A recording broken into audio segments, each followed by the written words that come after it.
சோள பணியாரத்தை பிச்சு காமிக்கிறேன் பாருங்க. நல்லா அப்படியே பஞ்சு பஞ்சா உள்ள இருக்கு. இதுக்கு வந்து கார சட்னி, எந்த சட்னி வேணாலும், கொத்தமல்லி சட்னி எது வேணாலும் பண்ணலாம். அப்படி தொட்டு அப்படி சாப்பிட்டோம்னா அவ்வளோ சூப்பராக இருக்கும். நான் ஏற்கனவே ஒன்று சாப்பிட்டு பார்த்துட்டேன், ரொம்ப நல்லா இருக்கு. இது எல்லாரும் செஞ்சு பாருங்க. Hi friends, welcome to Annam's recipes. இன்னைக்கு இந்த வீடியோவில் சோள பணியாரம் எப்படி செய்யலான்னு பார்ப்போம். சோளம் வந்து சிறுதானியத்தில் ஒன்று. இதில் வந்து நம்ம பணியாரம் செஞ்சு சாப்பிட்டோம்னா உடம்புக்கும் ரொம்ப நல்லது, சின்ன பிள்ளைங்களுக்கும் நல்லது. ரொம்ப ஈஸி தான். வாங்க இதை எப்படி செய்யலான்னு பார்ப்போம். எங்கள் ப்ராடக்ட்ஸ் எல்லாம் யூடியூப்பில் கமெண்ட்ஸ்க்கு கீழே வந்துட்டுருக்கு. அதில் போய் கிளிக் பண்ணிங்கன்னா அதோட ரேட்டு டீட்டெயில்ஸ் எல்லாமே இருக்கும். அதை கிளிக் பண்ணி நீங்கள் வேணுங்கிற பொருளை ஆர்டர் பண்ணி வாங்கிக்கலாம்.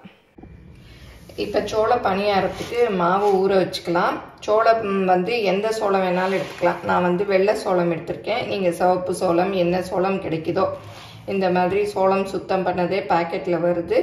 இதை வாங்கி நம்ம ஊற வச்சுக்கலாம். இது 3 பங்கு எடுத்தால் இட்லி அரிசி 1 பங்கு, உளுந்து 1 பங்கு, வெந்தயம் 1 ஸ்பூனு. நான் வந்து இன்னைக்கு இந்த இதில் எடுக்கிறேன். நீங்கள் எந்த கப்பில் வேணால் எடுத்துக்கலாம், டம்ளரில் எடுத்துக்கலாம், எதில் வேணால் எடுத்துக்கலாம்.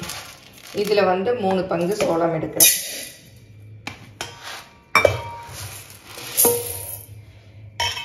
இதில் வந்து 1 பங்கு இட்லி அரிசி. சோளத்தையும் இட்லி அரிசியும் ஒன்றா ஊற வச்சுக்கணும். இது ரெண்டையும். அப்புறம் வந்து உளுந்து வந்து 1 பங்கு, வெந்தயம் வந்து 1 ஸ்பூன். உளுந்து வெந்தயம் ஒன்றா ஊற வச்சுக்கணும். இது ரெண்டையும் ஒன்றா ஊற வச்சுக்கணும். இப்போ நல்லா 2-3 தடவை அலசிட்டு இந்த மாதிரி ஊற வச்சுக்கணும்.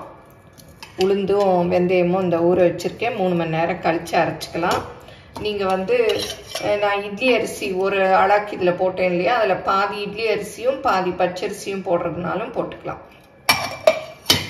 இப்போ ஊற வச்சு 3 மணி நேரம் ஆச்சு. பாருங்கள், ரெண்டுமே நல்லா ஊறிடுச்சு. உளுந்து வெந்தயமெல்லாம் நல்லா ஊறிடுச்சு. ஃபஸ்ட்டு உளுந்து வெந்தயமும் மிக்சியில் போட்டு ஃபஸ்ட்டு அரைச்சி எடுத்துக்கலாம். நீங்கள் கிரைண்டரில் நிறைய போட்டிங்கன்னா கிரைண்டரில் ஆட்டுறதுனால ஆட்டிக்கலாம். நல்லா நம்ம இட்லிக்கு ஆட்டுவோம் இல்லையா, அதே மாதிரியே ஆட்டிக்கலாம். ரொம்ப தண்ணி ஊற்றாமல் தெளித்து தெளித்து நல்லா ஃப்ளஃபியாக வெண்ணெய் மாதிரி அரைச்சிக்கணும்.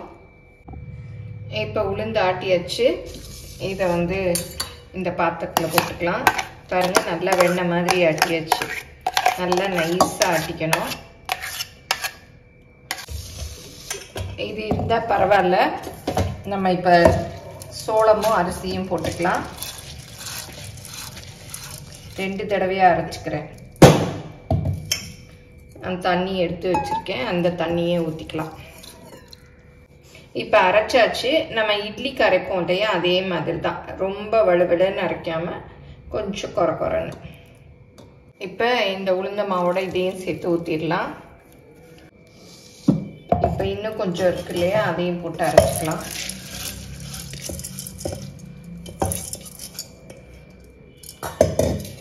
இதுக்கு தேவையான உப்பையும் போட்டு அரைச்சிடலாம்.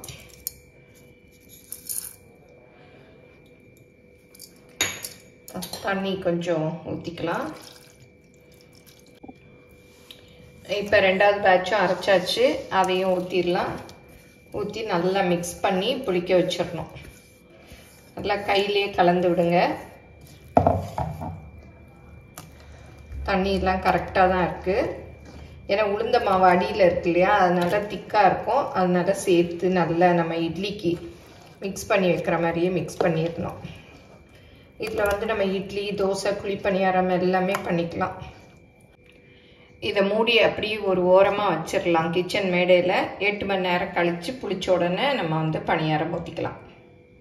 இப்போ 8 மணி நேரம் புளிக்க வச்சாச்சு. திறந்து பார்க்கலாம். பாருங்கள், நல்லா அப்படியே பொங்கி வந்திருக்கு. நல்லா மிக்ஸ் பண்ணி விட்டுக்கலாம். நீங்கள் இந்த மாவில் இட்லி ஊற்றலாம். இட்லி ஊற்றுறதா இருந்தால் அப்படியே ஊற்றலாம்.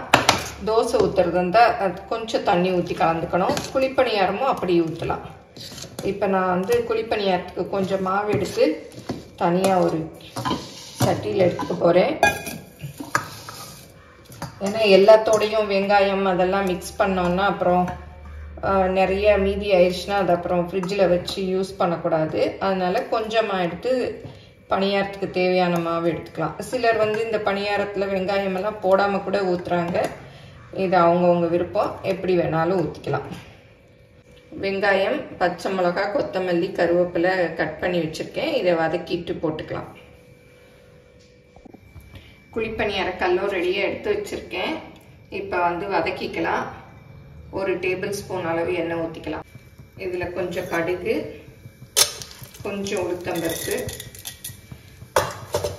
கொஞ்சம் கடலைப்பருப்பு. இது நல்லா செவக்கட்டும்.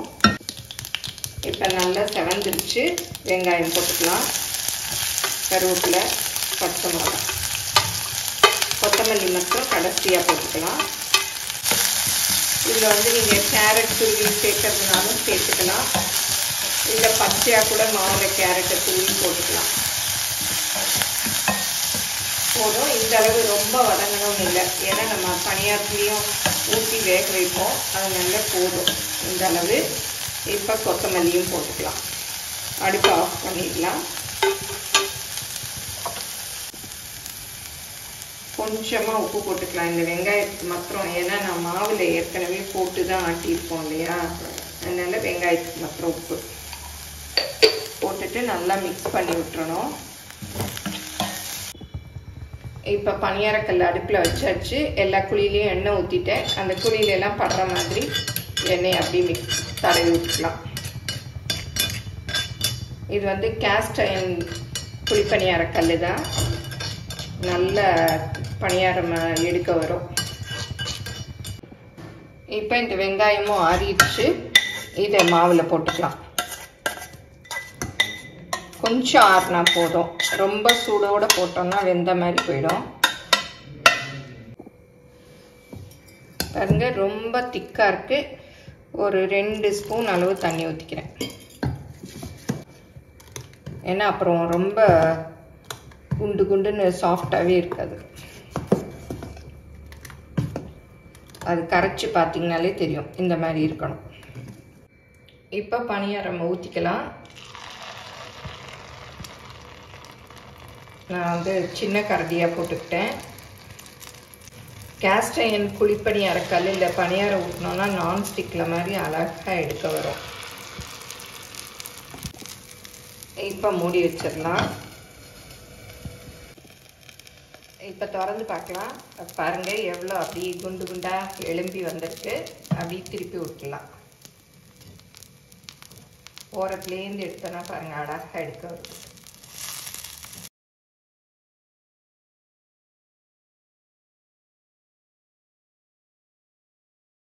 இப்போ எல்லாம் திருப்பி போட்டாச்சு. எண்ணெய் வேண்டாம், அந்த எண்ணெயே போதும். உங்களுக்கு வேணும்னா ஊற்றிக்கலாம். பாருங்க, நடுவில் உள்ளதுன்னா அந்த ஃப்ளேமுக்கு நேராக இருக்கிறதுனால சீக்கிரம் வெந்துடும். அதை எடுத்துடலாம். இந்த மாதிரி மொறு மொறுன்னு வந்ததும் எடுத்துடலாம். இந்த சோள பணியாரம் நல்லா மொறு மொறுன்னு இருக்கும்.